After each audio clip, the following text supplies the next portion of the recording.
With all power and might, Haile Selassie is exalted. And now we will enter into that third part, third episode in this series, the cosmic series, the heavens declare the glory. And this time we will be going into the Orion mystery. We will be branching off from the Orion constellation and what surrounds it. And of course, we must go forward, just like the Sankofa bird, remembering what we just went through in the second part of this video lecture series, from the Virgin to the Lion. So there's great understanding of the cycle of the ecliptic belt. There's great comprehension of the different zodiac signs that many of us have been related to for a long time, depending on what sign we consider that we were born under, according to the horoscope, according to the astro guide. We have a better vibration, understanding and overstanding of what these constellations mean individually, but as a unit, as a network, as the pathway of the sun and the moon and the planets. And this is one of the key points. It is because the sun has chosen these constellations to pass through. Moon and planets do the same. At least this is how it appears from where we are. That's all it is. That's how it appears. And the fact that the sun is going through these specific ones, unlike the others, there is something sacred about them, and there is a specific storyline within the movements of the sun. And we express that in the second part. And as I said, it only appears so from where we are. For in this geocentric vibration that we are getting, and remember we covered this now in the first part. That is why I said, remember from where we are, it looks as if we are in a geocentric solar system. And there's nothing wrong in seeing it like that, because that is exactly what it is when you look at it on the symbolic and even the metaphysical level. But on the actual level, we are in a heliocentric solar system. Planets are rotating and revolving around the sun. But from where we are, it appears like, it seems as if all things are rotating or revolving, going around us, the earth. It has a lot to do with the atmosphere. From where we are, the sun and the moon appears to be the same size. That's why some people argue that point to death. But yet still you have a perfect eclipse. And I'm telling you, if the sun and the moon was the same size, I mean, when it comes time for an eclipse, you wouldn't get the impression that you get. They would run into each other. They would run into each other. I mean, let's be serious. And even if they were just in front of each other, say the moon was just in front of the sun or whatever the rotation would be. I mean, the power that the sun has, for the moon to be just there, no. This is how it appears. The sun is where it is. We already gave the figures and how far the almost 300,000 miles that the moon is away from the earth is nothing in comparison to the 93 million miles that the sun is away from the sea. And it is because of such distance and because of where we are, the moon's relationship to us as it relates to the distance and the moon's relationship to the sun distance-wise, and our relationship to the sun distance-wise, and the size of the sun and the size of the moon. Everything is taken into account when you see that perfect wonder known as an eclipse. So from where we are and the atmosphere that we live in, if you do not have a certain level of comprehension of science, it would appear to you as if we're living on some sort of flat plane. Well, it would appear so naturally, but again, with the lack of full comprehension, and of course some would get it but still denied for one reason or the other, you understand that we are on the globe, you know, but yet still in our rotation and, as I said, revolving. What we observe is for a spiritual understanding. And we went into this with a touch of academics in part 1 of this video lecture series, uncut, unedited. As I said, PowerPoint presentation. We are talking about the cosmic series, the heavens declare the glory. And now the third part, again, the Orion mystery. Now, the Orion constellation, and of course we are keeping the standard here as we delve into it on the what you would consider the academic level, as it relates to the Orion constellation. Now, definitely one of the more easier constellations to spot, considered to be the Lord of the heavens, the Orion constellation. As I said, you have to look at this from different perspectives. We're dealing with the academics again, very important, because why we have to highlight that is because, for example, Orion itself is a constellation that dwells on the northern celestial hemisphere and as well on the southern celestial hemisphere. Very, very, very interesting constellation where the belt itself, the Orion's belt, which is 3 specific stars, they actually rest on what is known as the celestial equator.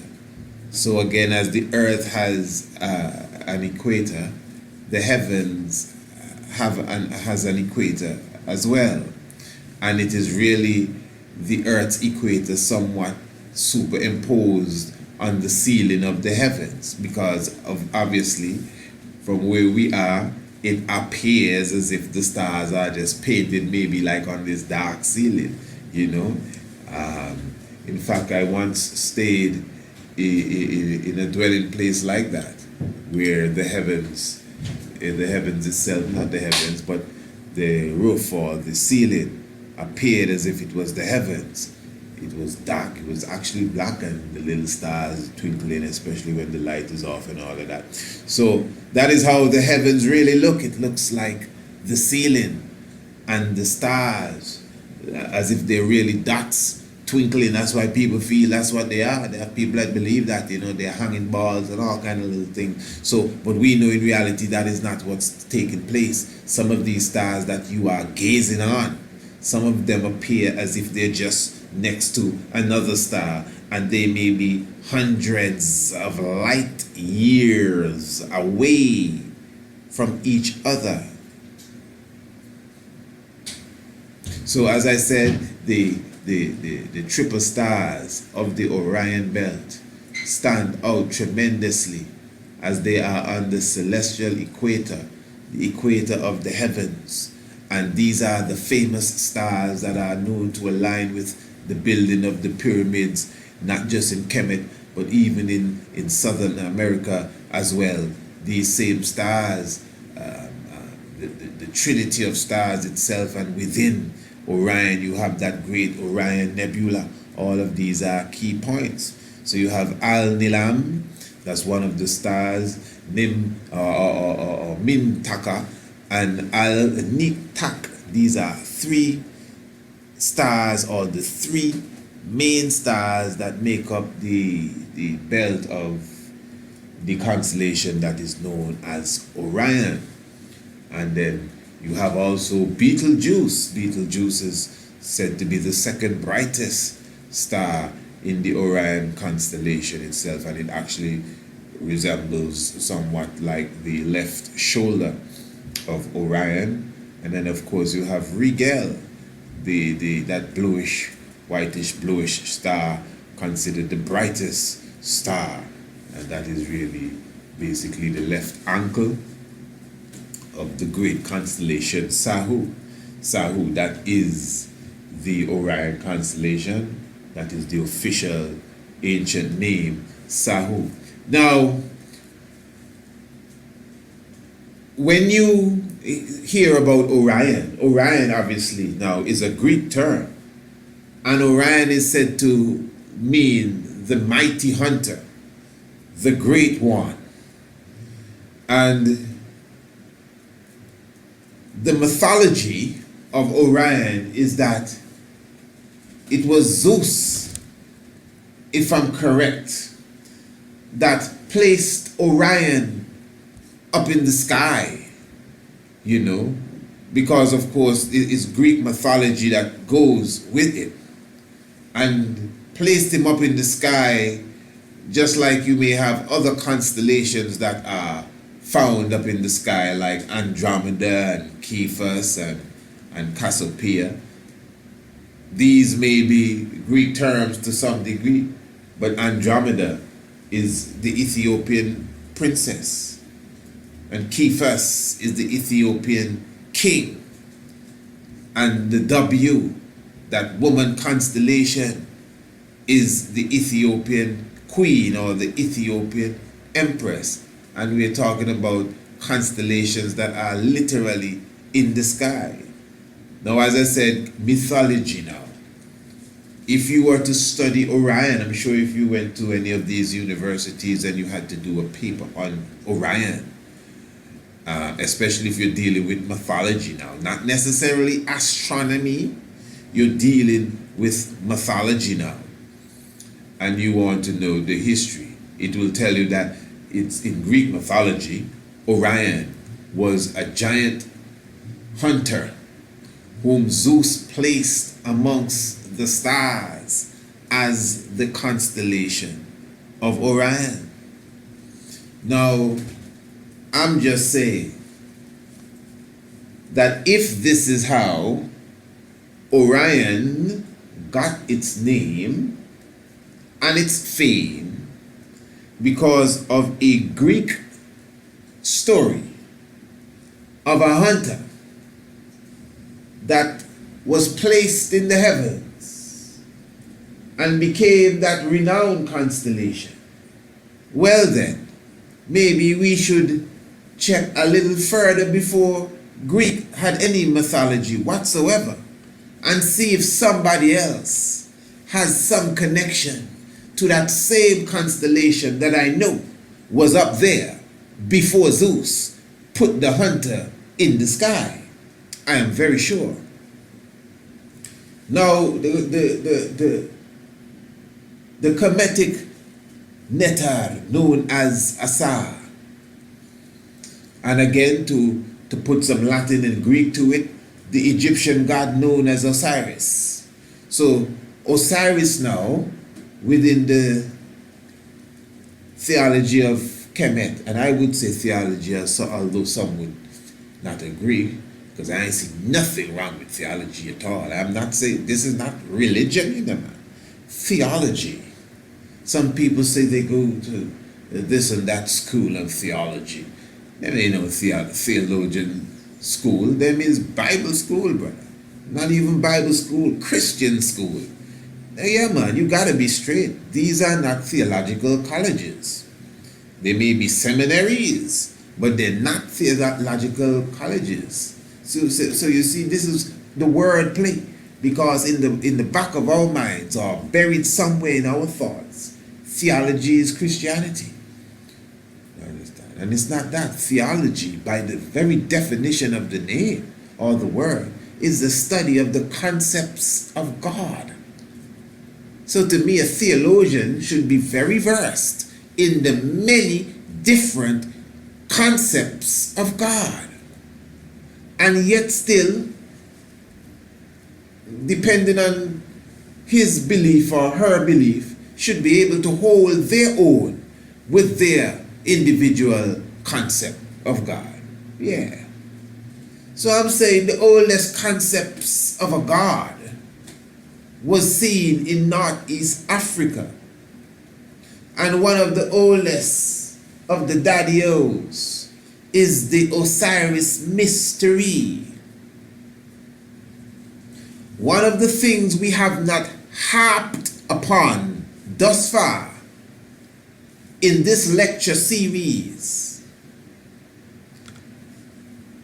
and I will not harp upon it too much, but we must touch some chords, is the relation between the Osiris mystery and Kadamawe Haile Selassie I.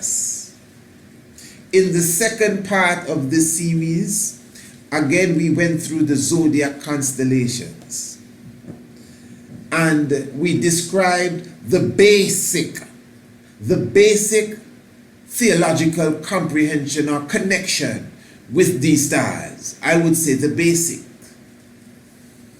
because we highlighted again that Revelation speaks of a woman giving birth to a man child, and we showed that formula seen in the heavens again, and the movements of the sun from the virgin to the man child, the ruler, the scale, the Michael figure, and the dragon standing before the Michael figure to eat up the Michael figure, just like scriptures that were seen in the biblical narrative, Revelation chapter 12. And the dragon stood before the woman to eat up the man child before it was born, and conquered by the conquering one that came out on the white horse, that was given the crown and the arrows, and went forward to conquer. And I think it is obvious, no one, I believe, would deny that there is a very mystic connection, correlation, coincidental, if you want to use that term, connection really, between what is seen in Revelation 12 and the path of the sun. Wow, this is interesting. But we passed that already. But we didn't really directly sit on it and point out, well, this is who the archer is, because this is how I look at this. Sometimes I sit in the conversation with many and I absorb everyone's belief. I absorb everyone's idea, and I do not have a spirit to fight against people just because I disagree with them. So people will always talk and say, the Egyptian or the Kemetic, the Neteru, they're principles, but they're not flesh. They're not real people. And these little different things, and I understand what they're trying to say, but I don't agree with that. Them is real people. They're real people several times over too. And this is why we can clearly say that Haile Selassie the First has fulfilled the allegory of Asar, of Osiris, of Asaru, of Asor. Asor, you're sure, very sure, Haile Selassie has fulfilled it. Our first official DVD documentary, The Master of Ceremonies, the divinity of Emperor Haile Selassie I. That is one of the main aspects of that documentary, making the connection with Haile Selassie I and the character in the drama of the Kemetic vibration known as Orion, no, Osiris. That's interesting. Them names sound very close to Orion and Osiris. So this Osiris now eventually became Orion. In the same way that the hunter went up into the sky and became Orion, Osiris, Asar, who was given a banquet where 72 individuals came who proved themselves to be traitors. And these 72 took him and placed him in the coffin. And we know that he was crucified, just like the other 16 crucified saviors and the other 15, if that's the case, and they're more than 15, 16, and even 19 and 20. But yet still, he was crucified, and yet still he was cut up into many different pieces. His wife, Empress Isis, took him, the pieces thereof, and put him back together. And poor Anubis mummified him. Tahuti recorded it. And Asar, Osiris, resurrected, brought forth Heruan, the Horus, Immaculate Conception.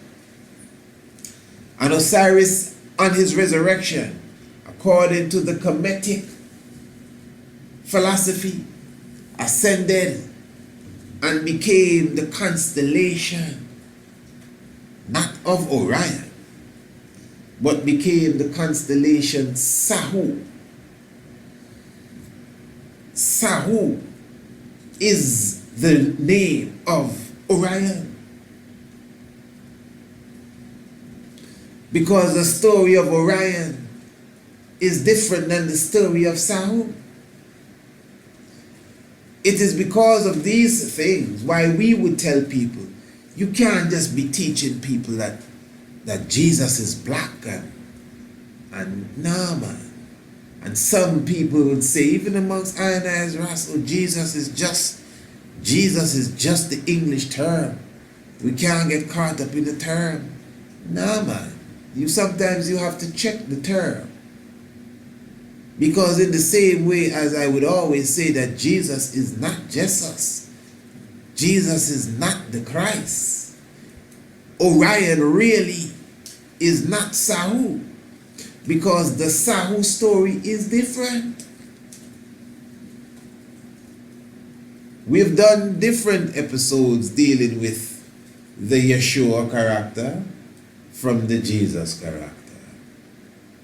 And the true Yeshua, not just complexion, but you go into a whole heap of things, from date of birth, to place of birth, to the language they spoke, to their race then, ethnicity, this whole thing about who didn't have a father and which lineage they're really from. When you break it down, the Jesus character, according to the storyline, is totally different than the Yeshua character. Is just two totally different people. Not just one black and one white. I mean totally different in every way. In every way. Height, voice tone, what they like to eat, just everything different. So it's impossible to say that Jesus is or Yeshua is the black Jesus and them kind of thing. No, Jesus is just another way to say Yeshua and Christ. Nope. I mean, I can ride with you for conversation's sake, depending on the time of day, you know. But you see, when it comes to the psychological state of mind, sometimes we got to bring these things straight home. So Sahu now is not no hunter. It would be easy to say that Orion is not no hunter, but Orion means hunter. Sahu is the mummified, resurrected one, the Amsu. When you see a picture of Orion in his Greek rendition, in the Greek rendition form, You see a man with like a dead bear on his arm or some sort of animal skin and a club in the other hand. That's not a club, it's a sword. It is a sword.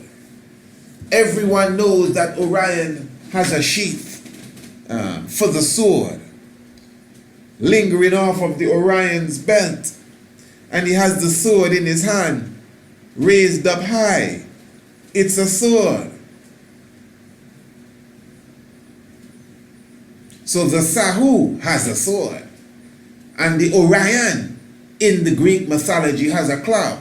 But that constellation that you see in the heavens, no matter what you call it, Orion, Sahu, or the fan on the wall, it is a man standing with a sword in one hand and a shield in the other hand. Not no dead animal. You could look and see, those of us who observe the heavens, it is not an animal over his arm, it is a shield. A literal bow looking like shield that he has stretched out in front of the bull, which is Taurus, and he has his sword lifted high. The Sahu constellation, which the world refers to as Orion. Now what I'm saying here is this. First of all, you cannot take the Asar Osiris character lightly. Asar is one of the first God figure in creation. And even if someone was to say, well, I think the Ptah story is a little old or something, and some kind of thing, and try to get too scholastic and all of that, everything coming from the same place, you know, and all this coming out of the same pot, I ain't got no problem.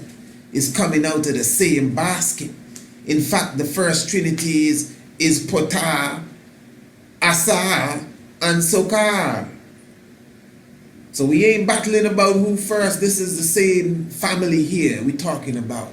So Asar, this ancient concept of a God figure, again, directly related to Haile Selassie. The archer that stands before the what do you call it, the scorpion, ready to drive his arrow in the scorpion, where the sun rests on the 21st day of December in what is known as the winter solstice in the northern hemisphere. That is Haile Selassie. The serpent holder, highlight this in 7, that stands on the dragon or the scorpion, the serpent holder, the man in the long robe and the turban. The triangle is the turban. He has the serpent or the snake in his hands. That represents the Honorable King Emmanuel Charles Edwards. We can ask you to reference again the documentary known as 7 for any clarity that you may need. The constellation above them that is referred to as Hercules. He has a crown, the man in the north, the man that went to North America, and he has a sword as well. Marcus Mosiah Garvey.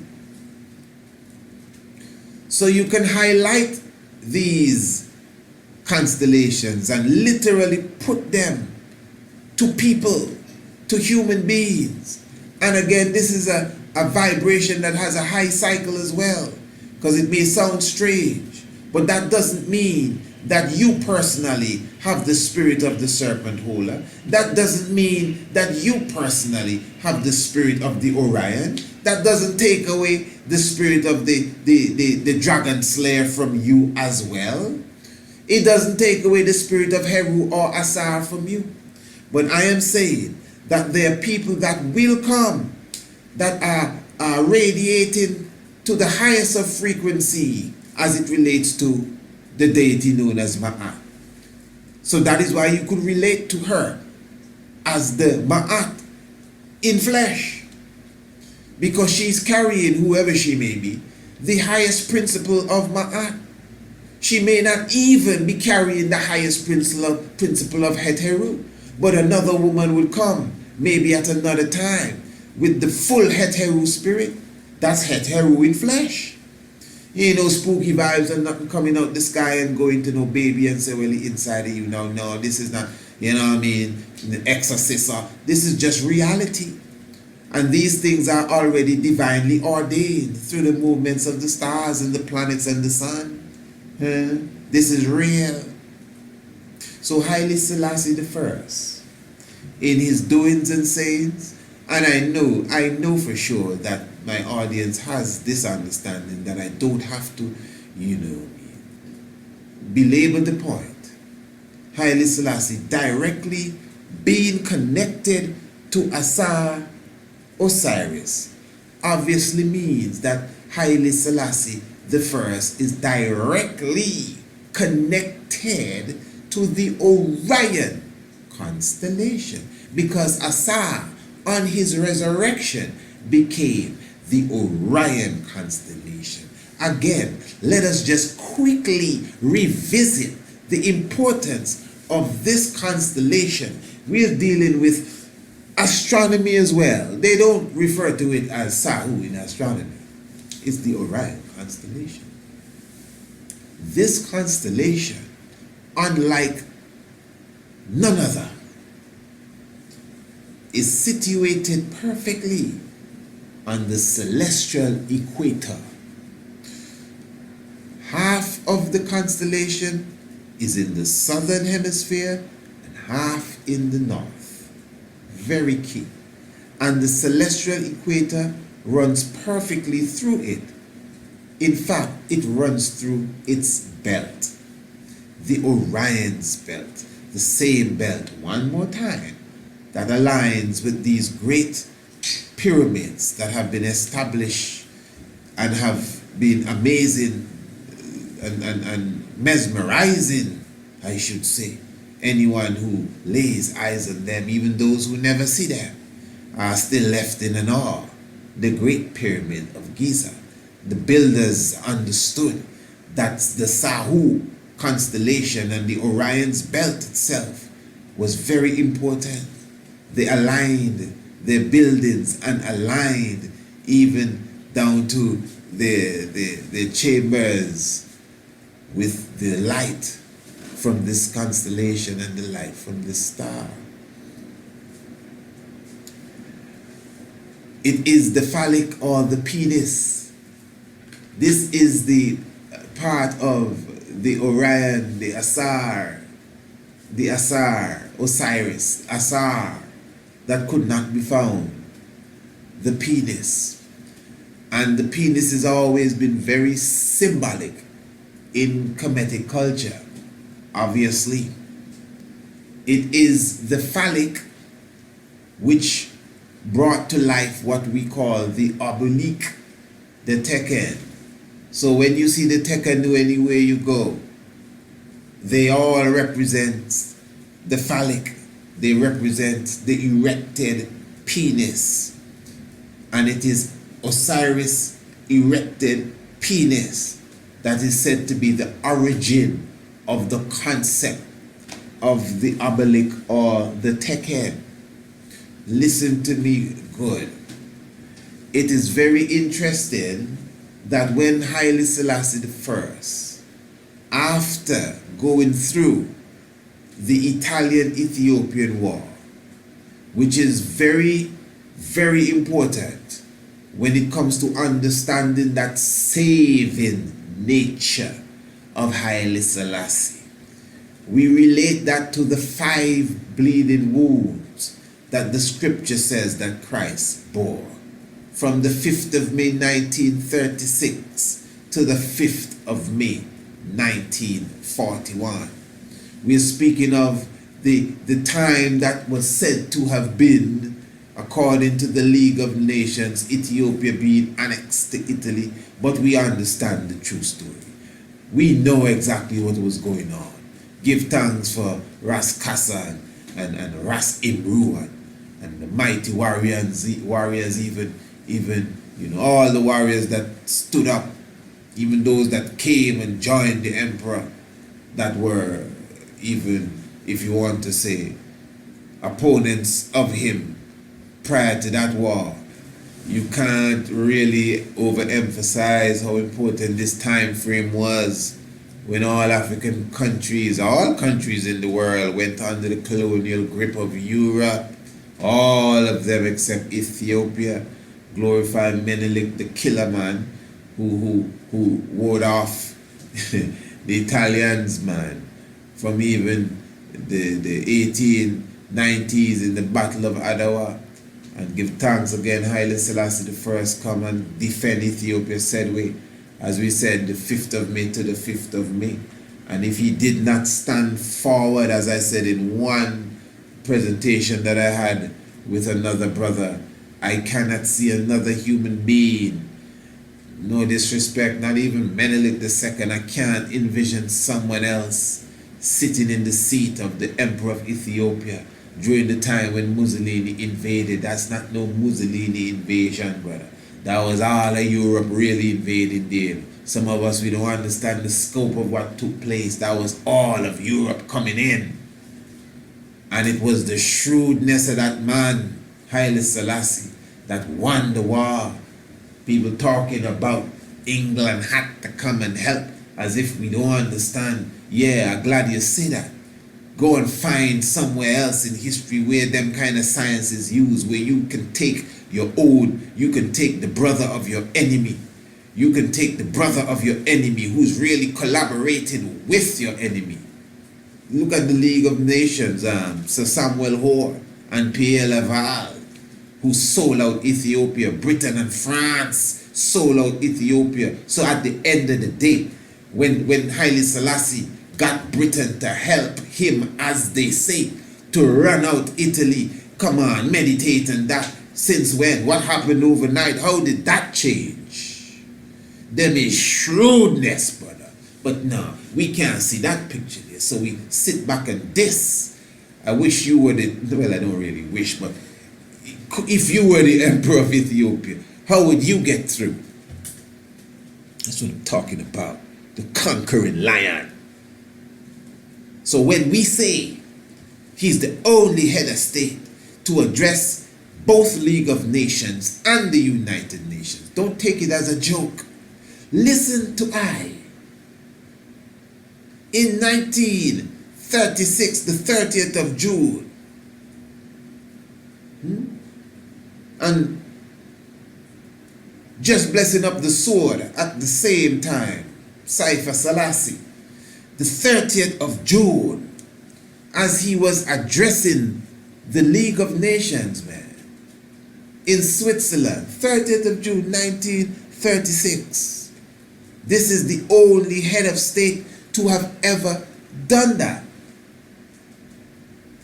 And he addressed the League of Nations, that's 1936, and he addressed the United Nations in 1963. Look at it good. 1936, 1963. 3663.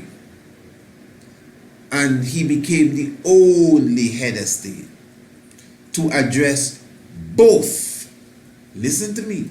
The only head of state to address both governing bodies of that time, being the League of Nations and the United Nations. That must mean something. Of all the head of states, there's none that can lay claim to that. And this is not just any old body. This is someone else. This is someone that can lay claim to a lot of things that no one else can lay claim to. Kadamawe, Haile Selassie, Asa, Osiris, Sahu, Orion, Orion stands on the north and the south. Orion controls the heavens. He's on the north and he's on the south. The equator of the heavens runs perfectly through Orion's belt. So this Orion, unlike any other constellation, has a sort of dominance over the heavens. Orion is Sahu, because Orion is not the old rusted, dusty hunter that Zeus threw up there and banished him to the sky. Nah, man, this ain't no sad story. We no club and no sheep fleece or whatever. This is the Asaru, the Asa that resurrected out of the Nile and became the Sahu constellation in the heavens. The one with the sword and the shield. Yeah, that's who this is. So he stands, like the scriptures say, 1 foot in water and 1 foot in land. As the river is running through the heavens too. The Milky Way, his sword is dipped in the Milky Way. Orion's sword is dipped in the Milky Way. The Milky Way is the River Nile. This is wonderful stuff, man. So Haile Selassie, who is Osiris, the Asa, when he addressed the League of Nations and then addressed the United Nations, that is symbolic of Orion and the celestial equator passing through him, and half of him on the northern hemisphere and half of him would be on the southern hemisphere. The only head of state, the only head of state to address the League of Nations and the United Nations. That's Orion. The resurrected, not Orion the hunter, the resurrected Asa that became who? Sahu.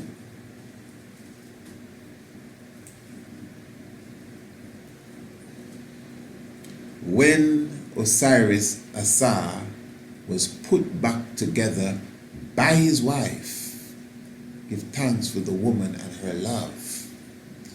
When Asa was put back together by his wife and resurrected by the baptizer, the mummifier, the Anpu, it is said that the phallic was not found. And the phallic became the obelisk of today. Someone would say, but you say that already.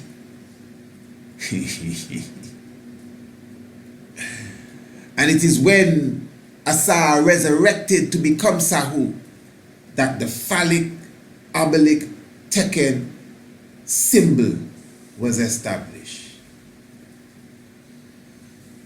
And when Haile Selassie I visited the United Nations in 1963, when he was going to give that speech, in 1963, I want you to listen to me good. Please listen to me good.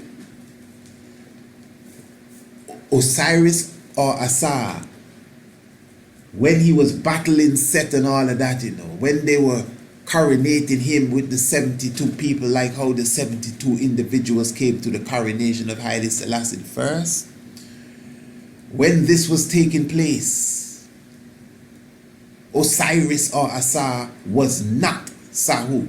He did not become the Orion constellation as yet.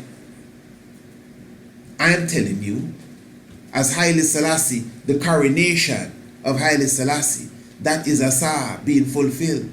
But just like the Asa story, he did not become Sahu or the Orion constellation as yet. There's something unique about the Orion constellation. The symbol of it, conquering and being on both sides, being in control of the both divide, is very, very, very key. And I am saying that after the battle with Mussolini, 5 bleeding wounds, the resurrection, in 1963, a couple decades after, when he approached the now United Nations to speak to them in depth, the General Assembly, I am saying that was the day. That was the day. And it's not no ego nor boasting. I really not into that. It's just sometimes you have to stamp your thing good, because people will run with it. You ain't gonna get this from nobody else. Even if I'm wrong, I will accept it and let me keep it for myself. Because I know for sure I'm correct. That day when Haile Selassie spoke to the United Nations in 1963, visited Kennedy and all of that, that was the day that fulfilled the prophecy of Osiris or Asa becoming Sahu, the Orion constellation. That specific day, because that was the day when Haile Selassie I became the only head of state to address both of these august bodies. I mean, the day before, he couldn't fulfill that. Even if the plan was to speak at the United Nations tomorrow didn't come yet. So he was not, at the time, the only head of state to address both League of Nations and the United Nations as such, in the capacity that we are looking at here. I'm saying, the reason why I am saying that this was fulfilled on that day is because, according to the science, it is when Asa becomes the Amsu and resurrects to the Sahu stage or the Orion stage. It is at that time when the oblique or the teken, which represents his penis, is established in remembrance of him. Almost like a tombstone there. They set it up because, you know, it's there. Yeah, I'm just being realistic. When Haile Selassie went to the League of Nations, the United Nations, United Nations, 1963, Haile Selassie gave the Secretary General a gift. His Majesty gave the Secretary General a gift. His Majesty gave the Secretary General and the whole United Nations an oblique, a teken. The day he go address them, 1936, 1963, 3 and 6, 6 and 3. The day he was going to address them, he gave them a teken, which represents the phallic of Asa, because he was cut into 14 pieces, some say 16. And they couldn't find that phallic. And when he became Orion, meaning that he was now the ruler of both sides of the heavens, they set up that symbol in remembrance of him as such then, if you want to call it that. And on the day now that he's going to seal this thing, that he's the only head of state to talk to them, leading bodies, because don't take it lightly.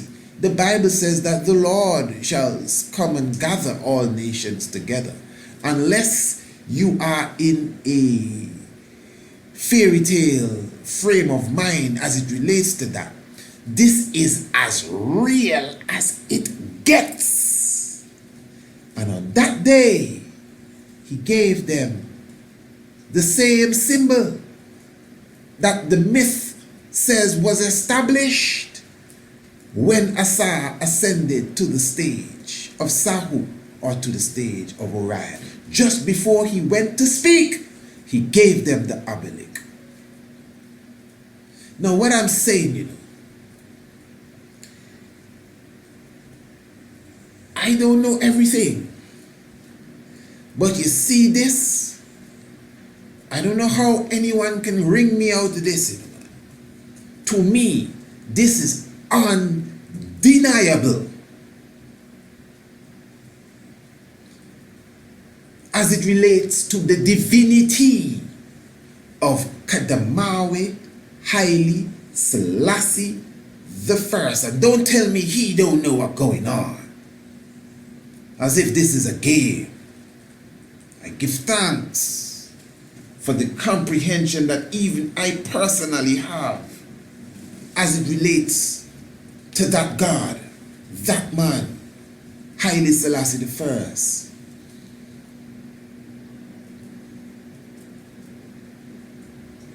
Our esteemed elder brother, who speaks of the upcoming Aquarius age and the Cephas constellation taking the power of the heavens. And give thanks for him. Dr. Charles Finch. He speaks of the northern celestial pole. And he's saying that in the next, well, from his start, the next 100 years, I think he says at least 150 years, that we're going to be coming out of a certain age, which is of course the Pisces age into the Aquarius age, and not just these constellations that represents the age, but in the northern hemisphere of the heavens, in that power region of the heavens, the northern celestial pole region where you have Polaris, the star now, he's saying that the constellation of Cephas will be slowly moving in to that central point of power, and that constellation of Cephas, which does represent, according to the mythology, it does represent the Ethiopian king. He's saying that the Ethiopian king, now this is a new age for the black man.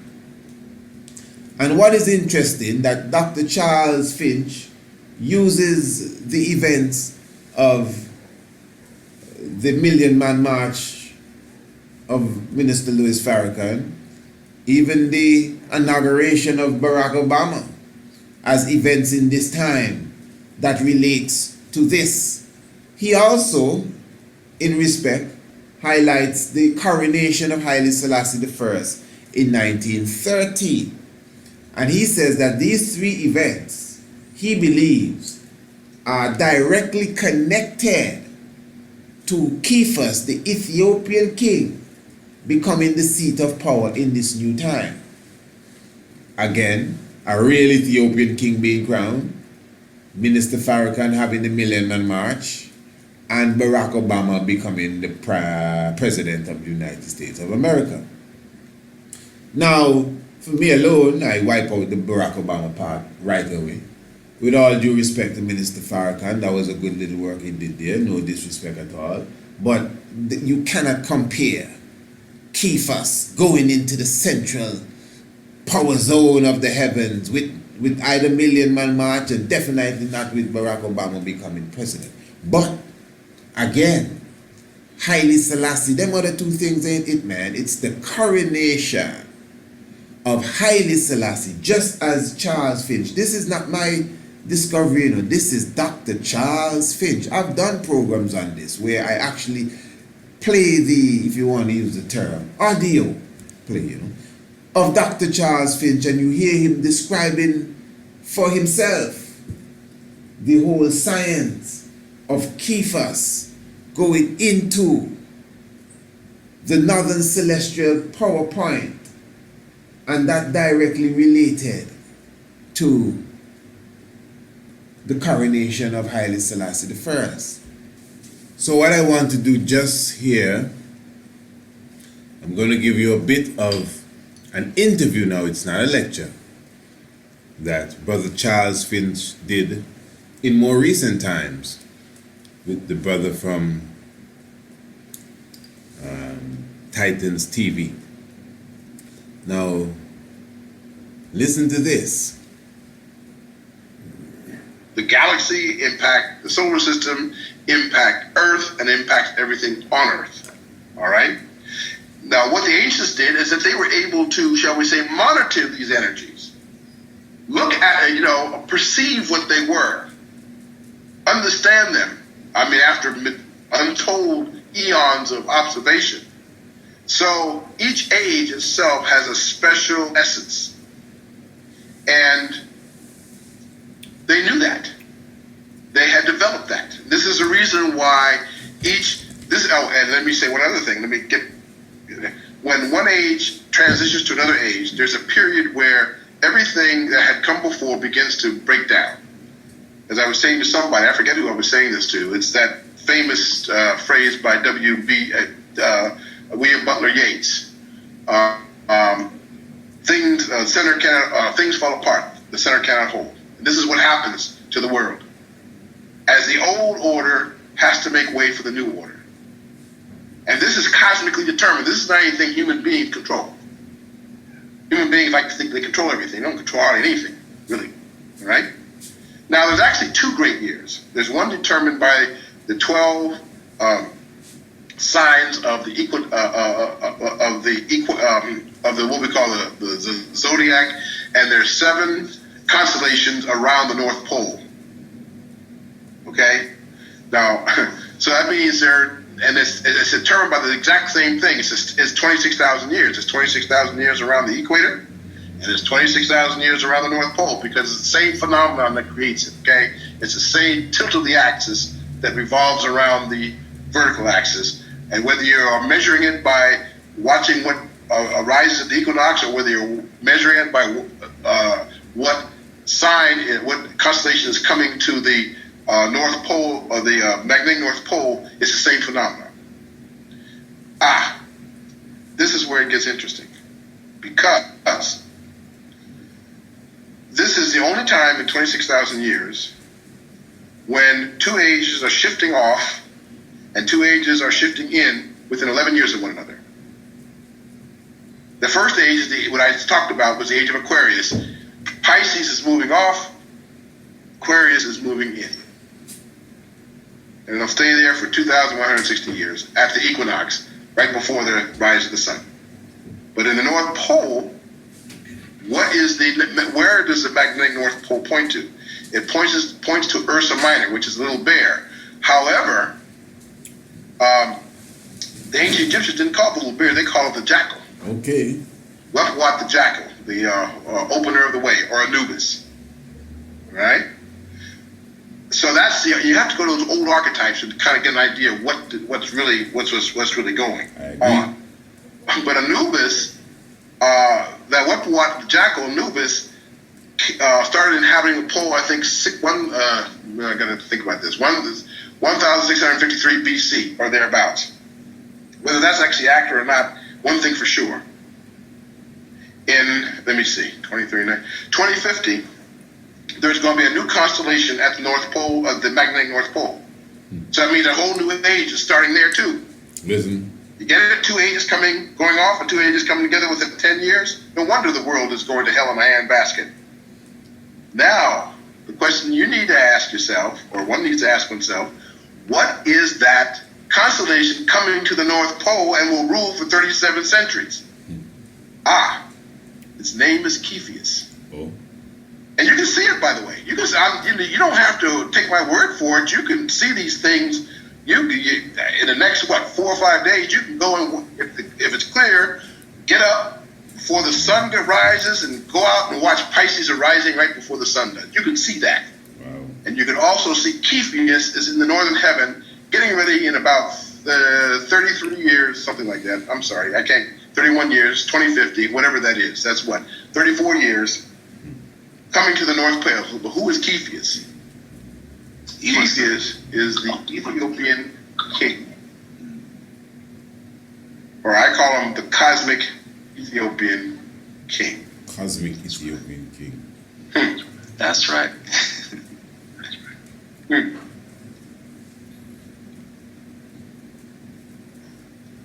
There are 3 signs of his coming. Listen to this now. You got some Rastafari in your audience. Come on. They're going to like this. Yeah, we do. The first sign of his coming was the coronation of Haile Selassie in 1933. The second sign of his coming was the so-called Million Man March in 1995. The third sign of his coming was none other than the election of Barack Hussein Obama in 2008. There are always signs. Always there are signs.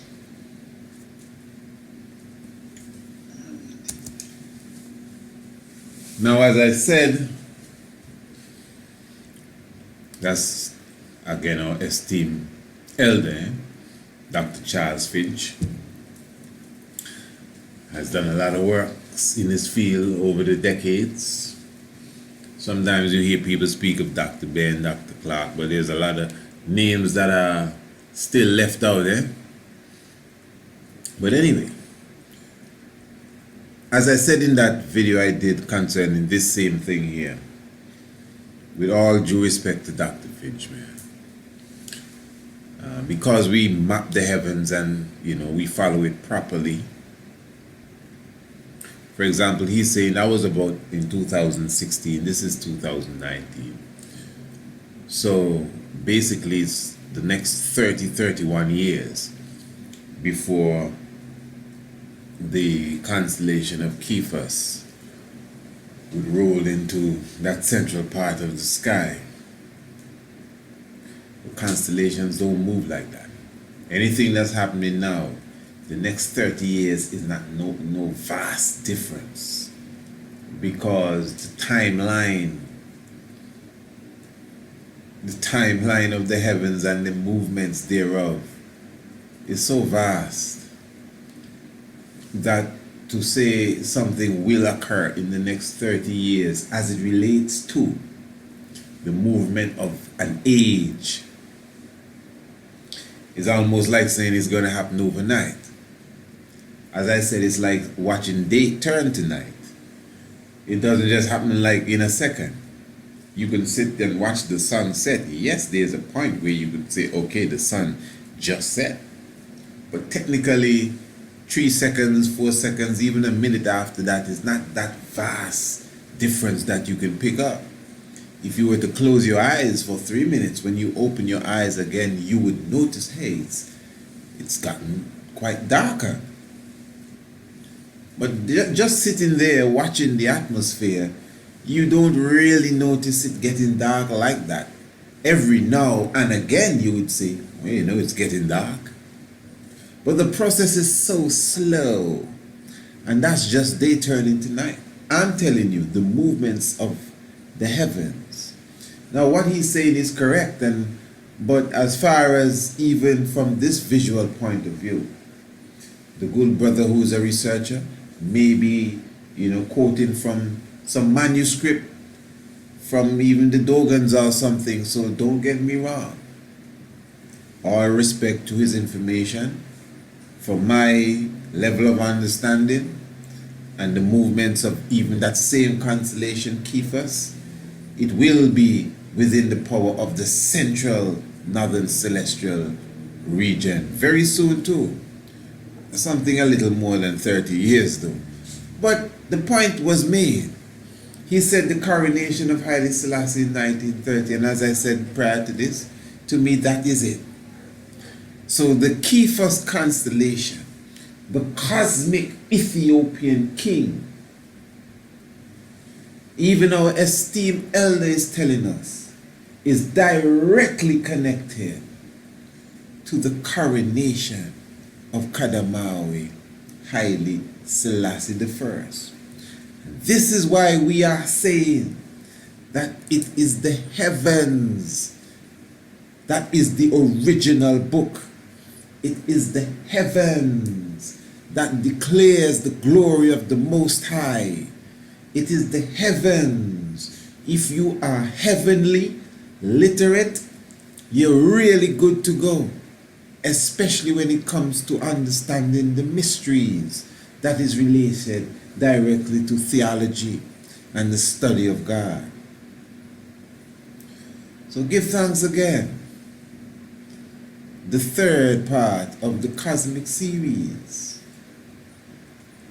And of course, next is the fourth part of the cosmic series. The heavens declare the glory. And in the fourth part, we will be going into the black hole. Give thanks. Holy Emmanuel I, Selassie I, Jah Rastafari. Blessed. Alafia to each and every one. Salamta and blessed love. Honorable Priest Isaac here. It is with great joy that I am happy to announce to you that I have officially released my first ebook, Anno Ancient and Modern Revisited. This is the continuation process of our easy-to-read books. Within the pages of Anno Ancient and Modern Revisited, we take the time to show you the spiritual connection with the island of Antigua and Heliopolis in Kemet in Egypt, with the island of Antigua and the legendary continent of Atlantis.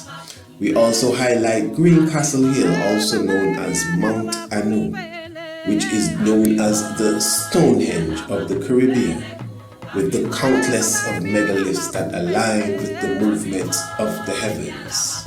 This is a must-read for all those who are students of the esoteric realms, astronomy, geology, and ancient sites.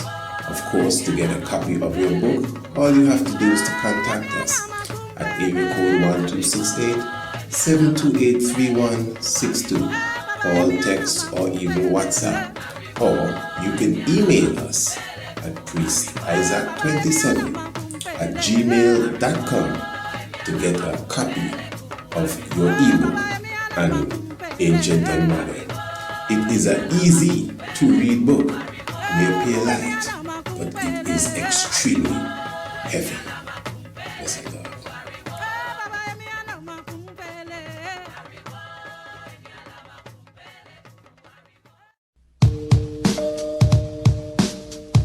Subscribe to the Mystic Vibrations Shock of the Hour program today and never miss another episode. The Shock of the Hour is a Radio Anu exclusive program produced every Monday, Tuesday, Wednesday, and Thursday.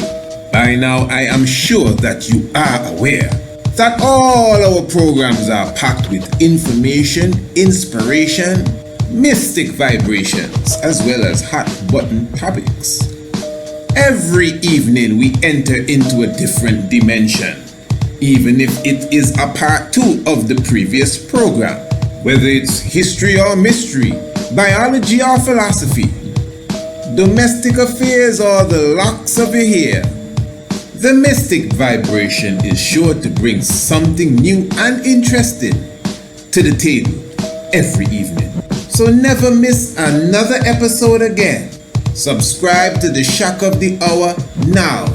And don't forget your key Swahili word of the day and your daily scientific fact. So, to subscribe, give us an email, priestisaac27@gmail.com, or call or WhatsApp us today.